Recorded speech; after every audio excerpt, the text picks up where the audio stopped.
Well, hello everyone. This is a short video on how to assemble the ring mobiles using wire wrapping.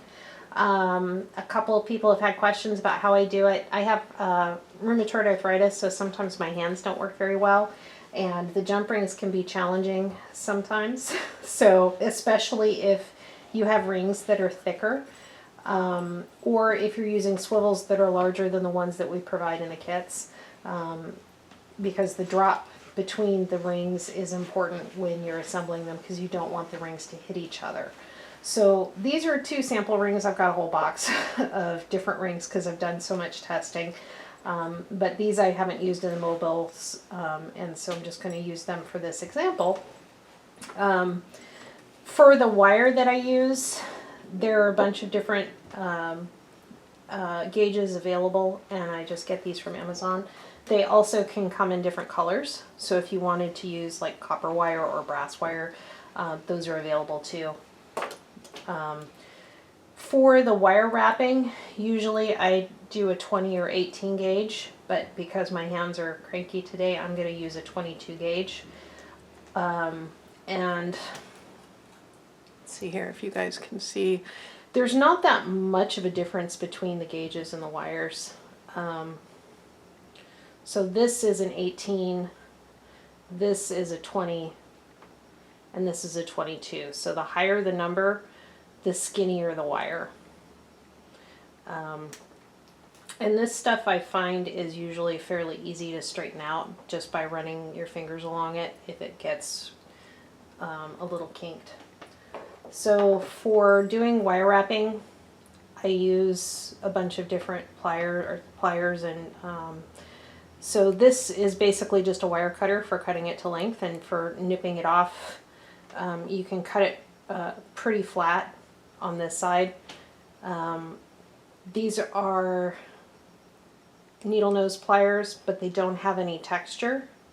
And these are special beading wires that you can use to make loops and rings and spirals. So let's go ahead and get started. I'm just going to use 2 rings instead of doing a whole mobile because it's basically the same process for each one. So the first thing I'm going to do is I'm going to go ahead and cut a length of wire. I'm going to go ahead and move these out of the way. These are the swivels that I use in the kit. They're very small. For most of the rings in the mobile, you're going to want to have 2 on your wire. So basically I just go ahead and thread 2 on, and then I kind of bend it in the middle so that they don't slip off the other end. Then I go ahead and put the glass ring in, and then I twist it together almost like a twist tie. And you can do this using the pliers if your hands aren't strong enough. And usually I'll use the pliers when it's a heavier gauge. This is the 22, so it's relatively easy to do with my hands. And then I cut off the excess. And then I can use the pliers to basically tuck this down so that you don't have any sharp edges. So one of the things about wire wrapping is that you don't want to use too much force or bend the wire back and forth too many times, because it can work harden and then break. And the higher the gauge, the thinner the wire, the more likely that is to happen. But here is the ring with the wires. I don't know if you can see that. Maybe we can zoom in. And with the 2 swivels on, one for the top and one for the bottom.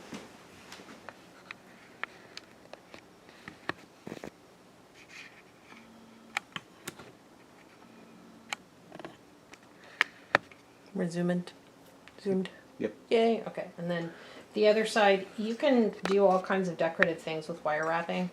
I'm not going to get too fancy with it for this video just because it's really an art form that I don't do much in. So let's go ahead and attach this ring to the next one. So I'll go ahead and take one of the loops and thread it through the eye of the swivel.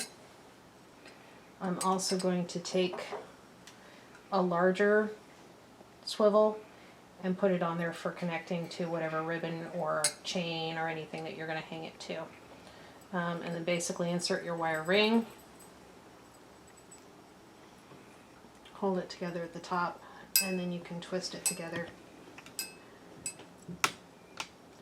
And one of the things that they can do with wire wrapping that can get really decorative is basically keeping one of the wires straight and then wrapping the other wire around it.